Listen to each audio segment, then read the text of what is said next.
Bonjour et bienvenue pour un nouvel épisode de La boulimie, ça suffit. Cet épisode s'intitule Le goût, un mécanisme très subtil. Et cela est tiré d'une interview du docteur Loïc Briand, qui dirige le Centre des sciences du goût et de l'alimentation de l'Institut national de recherche pour l'agriculture, l'alimentation et l'environnement à Dijon. On considère que 75% des informations ressenties en goûtant proviennent du nez, faisant intervenir environ 400 récepteurs olfactifs. Et aujourd'hui, on parle de flaveur pour désigner le lien entre le goût et l'olfaction. Les enfants l'ont bien compris. Ils se pincent le nez quand ils n'aiment pas quelque chose. Et quand l'on perd l'odorat, ça s'appelle anosmie. On perd également le goût, ça s'appelle agueusie. C'est ce qui se produit en cas de rhume, car la production abondante de mucus dans les fosses nasales bloque le passage des molécules odorantes. Quant au virus du Covid, il attaque directement les nerfs olfactifs qui, heureusement, ont la capacité de se régénérer. Perçoit-on seulement 5 saveurs? Si l'on s'en tient aux saveurs primaires, il y en a bien 5. Le sucré, le salé, l'acide, l'amer et l'umami. Cette dernière, mise en valeur dans la cuisine asiatique, se rapproche de celle d'une sauce soja diluée ou d'un bouillon. Le goût du gras, Oléogustus, a depuis peu été proposé comme 6e saveur fondamentale, mais cela fait encore débat. Il n'empêche que j'ai beaucoup entendu, dans les personnes qui sont venues me consulter, cette presque addiction au gras, beaucoup plus forte que celle du sucré. Citons également des saveurs dont les processus de perception ne sont pas encore bien élucidés, comme celle de la réglisse ou de l'amidon, qui s'appelle saveur starchy, récemment découverte. Comment peut-on expliquer notre attirance marquée pour le sucre?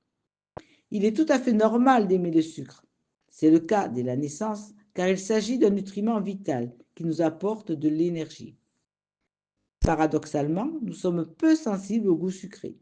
En d'autres termes, il nous faut une concentration relativement élevée de sucre de table, estimée à 3,4 g par litre en moyenne, pour activer les récepteurs buccaux concernés.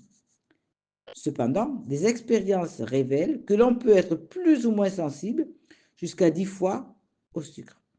Ainsi, certains jugeront une salade de fruits équilibrée, tandis que d'autres y ajouteront du sucre.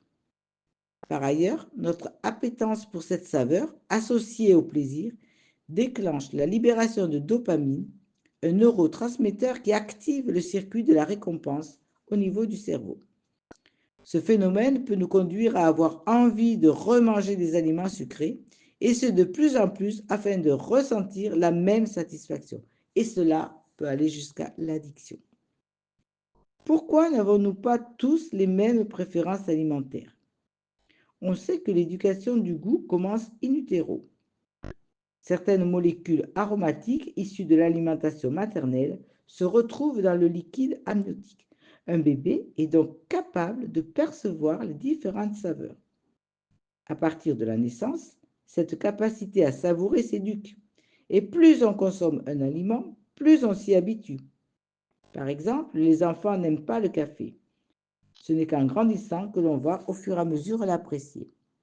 Et bien sûr, les facteurs psychologiques sont également à prendre en compte. Lorsqu'un aliment rend malade une fois, le cerveau l'intègre comme dangereux et l'on en sera dégoûté pour la vie. C'est une façon de se protéger qui a été prouvée par des tests sur des animaux de laboratoire. Si on leur provoque un malaise gastrique en leur faisant avaler de la saccharine, dont ils raffolent, ils vont ensuite développer une aversion pour cette saveur et l'éviter à tout prix. Intéressant. Quelle est la part de la génétique dans tout ça? L'expression de nos goûts se développe surtout en fonction de notre apprentissage, de notre mode de vie, etc. Il y a beaucoup d'acquis, l'inné n'intervient de manière minoritaire. Néanmoins, quelques facteurs génétiques ont été identifiés. Nous possédons au niveau des papilles de la langue des récepteurs gustatifs, un pour chaque saveur primaire, excepté l'amertume qui en compte 25. Or, chez certaines personnes, un gène codant pour l'amertume ne fonctionne pas. Elle ne distingue donc pas le goût amer de certains composants, ce qui peut être regrettable car l'objectif de cette saveur particulière, que l'on retrouve dans de nombreux poissons, est de nous protéger contre l'ingestion de substances toxiques. Tous les sens ont un impact sur le goût. Au-delà de l'odorat, la vue a bel et bien son importance. Il a été prouvé qu'à dose égale de sucre, une boisson paraîtra en renfermer davantage si elle est rouge que si elle ne contient pas de colorant. L'ouïe entre aussi en jeu.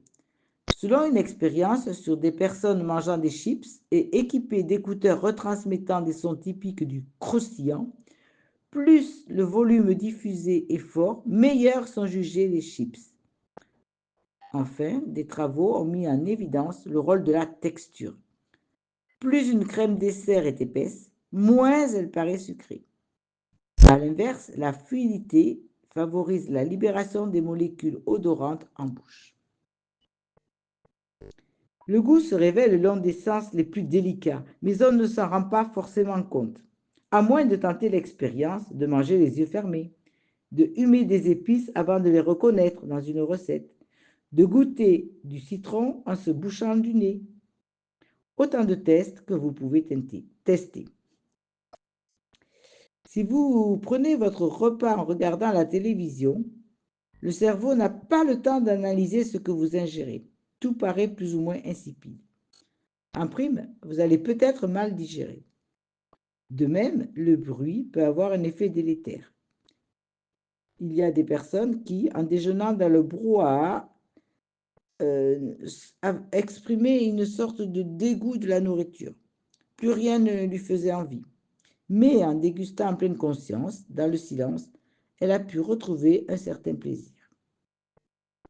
De ma part, pour terminer, je remarque que l'expression des goûts alimentaires par-delà cette expression du goût, du bon ou du pas bon, ou j'aime ou j'aime pas, fait émerger différentes émotions et des blessures anciennes qu'il faut peut-être aller aussi regarder. Voilà, si cet épisode vous a plu, n'hésitez pas à le faire partager avec vous et de m'envoyer vos commentaires. Je vous souhaite une bonne semaine.